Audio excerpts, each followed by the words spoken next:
नमस्कार, मैं हूं संजय सिंह महान और आप देख रहे हैं यूपी ताजा न्यूज। बंधु हमारे बड़े बुजुर्ग यहाँ आए हुए हैं। हमारा सिर्फ ये एक उद्देश्य है कि जो आत्म समाज के बच्चे पढ़ रहे हैं और अच्छे बच्चे हैं, जो बेहतर बच्चे हैं या मनोबल बढ़ा। तत्पश्चात फिर राज्य में कार्यकारिणी गठन होने लगी। प्रत्येक वर्ष लगातार 10वीं कार्यकारिणी है, इसमें नाम के लिए चुनाव कराया जाता है और हर वर्ष सदस्यता दी जाती है। आज की डेट में हमारे लक्ष्य परिवार में 253 सदस्य हैं। 253 सदस्य में 200 के ऊपर तो सरकारी सेवाओं में कार्यरत हैं। आप अंदाजा लगाइए कि 200 के ऊपर जो सरकारी सेवाओं में कार्यरत है वो भले यहाँ न रहते हो, राज्य जहाँ भी रहते हैं वहां से अपना आर्थिक रूप से सहयोग और मानसिक रूप से सहयोग बराबर देते हैं। जो उपस्थित हो सकते वो आते हैं। 253 से अधिक सरकारी सेवाओं में है, बाकी लोग अच्छा व्यवसाय या ठीक ठाक काम करते हैं। सबकी सोच ये है कि हम अपने समाज के आर्थिक रूप से या साधनहीन बच्चे हैं जो पढ़ाई किसी कारण से छोड़ देते हैं, तो हमारी बातें उन तक पहुंचे।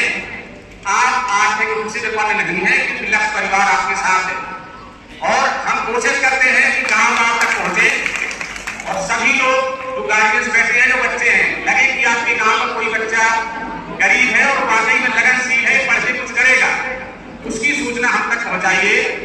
और धन की तो आप देख ही रहे हैं कि जब 200 लोग नौकरी ही करते हैं सरकारी, धन की कभी आएगी ही नहीं। आप लोगों की जिम्मेदारी की सूचना हम तक पहुंचाए। अब मैं क्रम से प्रत्येक वर्ष का थोड़ा सा क्या काम किया हम लोगों ने। 18 में हम लोगों ने 2 बच्चियों को आर्थिक सहयोग किया, शिक्षा की उसका भी किया। 5 एक रेलवे में है, यूपीएसआई और 18 में हम लोगों ने आर्थिक सहयोग किया। आर्थिक रूप से कमजोर था परिवार और 18 में ही हमने नवोदय की परीक्षाएं और तमाम किताबें प्रत्येक बच्चों को वितरित करी, जो जीके की है, रीजनिंग की है। पुस्तकें भी हम लोग समाज के बच्चों को फोन करके बुला करके सम्मान करते हैं। 19 में लोधेश्वर धाम में स्वामी जी का 125वीं जयंती थी, तो दुनिया की इकलौती प्रतिमा जो तिलहन से बनाई गई है, लोधेश्वर धाम बड़े रोड में स्थापित है। यदि आप लोगों ने ना देखी हो, आज मौका है, आप जाके देख भी सकते हैं। पूरी दुनिया की इकलौती प्रतिमा तिलहन से बनाई गई, लगभग 11 फुट ऊंची है। वो लक्ष्य परिवार के द्वारा ही स्थापित कराई और एक बहुत बड़ा भव्य कार्यक्रम 125वीं जयंती के ऊपर था। और इसके बाद 2020 में कोरोना काल में भी कई बच्चों का हमने आर्थिक रूप से मदद करी।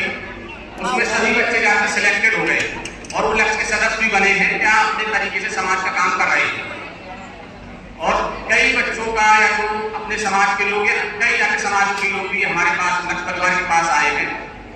स्वास्थ्य कारणों से यदि बीमार हैं और असाध्य बीमारी से ग्रसित हैं और आर्थिक रूप से कमजोर इलाज नहीं करा पा रहे, तो लक्ष्य परिवार ने सैकड़ों मिशन ऐसे चलाए हैं जिसमें लाखों रुपए की मदद हुई है और वो सब अपनी अच्छी जिंदगी जी रहे हैं। तो ये लक्ष्य परिवार ने काम किया है। और प्रत्येक वर्ष हम लोग नवोदय का मॉक टेस्ट कराते हैं और तमाम जो एग्जाम होते हैं उन सबका हम लोग लक्ष्य की तरफ से मॉक टेस्ट कराते हैं, सभी बच्चों को सम्मानित करते हैं। ये तो हमारा पढ़ाई संबंधित कार्य किए हैं। और जो स्वामी जी का जो कार्य है हम सब लोग देख रहे हैं, इन्हीं की बदौलत हम लोग आज यहाँ खड़े होकर बोल पा रहे हैं।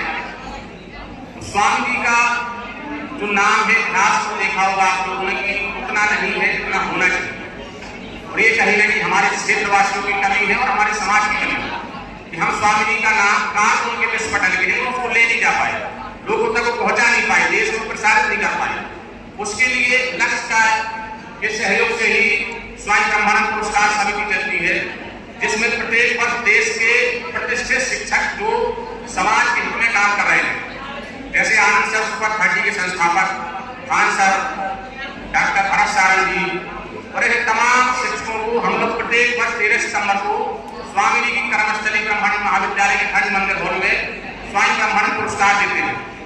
ये सभी महान शिक्षक स्वामी जी की धरा पर आकर के समाज में आकर नतमस्तक हुए हैं और यहाँ से पूजा लेकर के बहुत और विस्तृत रूप में कार्य करने की कोशिश कर रहे हैं। ये हम लोगों ने स्वामी जी का नाम पूरे देश में पहुंचाने के लिए थोड़ी कोशिशें की हैं, आप सभी लोगों की मदद से।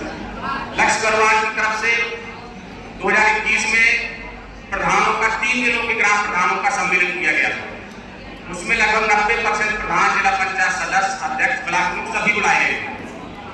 तो यहाँ संकट धाम उस कार्यक्रम को रखा गया था, जिसके तहत हम लोगों ने उसे प्रण लिया था कि गांव गांव स्वामी जी के नाम से पुस्तकालय, स्वामी जी के मूर्तियां और स्वामी जी के नाम से गांव का मुख्य द्वार बनवाया जाए। लगभग अभी तक 60 गांव के प्रधानों ने अपने गांव में आकर पुस्तकालय खुलवाया, स्वामी ब्रह्मानंद पुस्तकालय, या गेट का निर्माण कराया। कई जगह आप देखना कि गांव के बाहर एंट्री गेट में स्वामी ब्रह्मानंद द्वार बन चुके हैं। पिछले 5 सालों में काम किया और लगभग 60 गांव में स्वामी ब्रह्मानंद जी की प्रतिमाएं स्थापित की जा चुकी है। ये काम इसलिए नहीं कि स्वामी जी की यहाँ पूजा करेंगे, इसलिए उन्होंने जो काम किया है, जिसके कारण हम लोग आज यहाँ बहुत साधन संपन्न बड़े अच्छे कपड़े पहन के बैठे हैं, तो उन्हीं की देन। तो उनको हमारी भावी पीढ़ी की जाने, नई पीढ़ी उन्हें भूले ना, इसलिए स्वामी जी की मूर्तियां गांव गांव स्थापित कराई गई।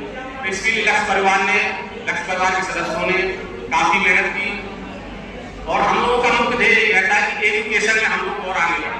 अभी हम अन्य क्षेत्रों की अपेक्षा बहुत पीछे हैं, हमारा समाज बहुत पीछे है। स्वामी जी का जो मिशन है कि हर घर तक शिक्षा पहुंचे, हर व्यक्ति शिक्षा से और अच्छी शिक्षा से वंचित न रहे, सब तक शिक्षा पहुंचे, और खासतौर से जो बच्चे गरीब हैं, किसी कारण से नहीं पढ़ पा रहे हैं, तो हम तक आए, उनकी मदद के लिए लक्ष्य के हमेशा दरवाजे खुले हैं। और मैं पुनः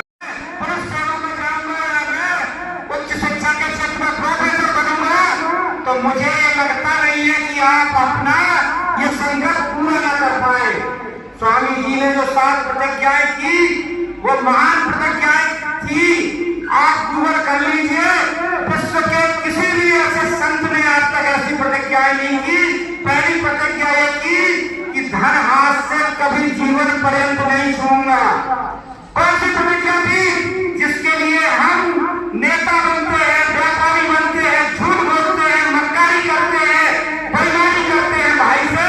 उन्होंने घर परिवार छोड़ दिया, अपनी संपत्ति छोड़ दी, बीवी बच्चे छोड़ दिए, अपने माता पिता परिवार को छोड़ दिया और प्रतिज्ञा क्या की कि आज के बाद धन हाथ से नहीं छूऊंगा। और दूसरी प्रतिज्ञा की, स्त्री को कभी हाथ नहीं लगाऊंगा। दुनिया में जो भी स्त्रियां हैं, या तो मेरी माताएं हैं, या मेरी बहनें या बेटियां हैं, उनके साथ मैं इसी तरीके का जीवन पर्यंत व्यवहार करूंगा। तीसरी प्रतिज्ञा ये की, जो बेटे बेटियां आपको करनी है, कि ज्ञान इसी समाज से ग्रहण करूंगा और इसी समाज में ज्ञान बांटूंगा। यानी कि अपना पूरा जीवन समाज के लिए समर्पित कर दिया। और अगली प्रतिज्ञा ये की कि देश के लिए यदि जरूरत पड़ेगी तो अपना जीवन भी कुर्बान करने के लिए मैं तैयार हूँ। ऐसा देश सेवा के लिए सख्त तैयार हुआ।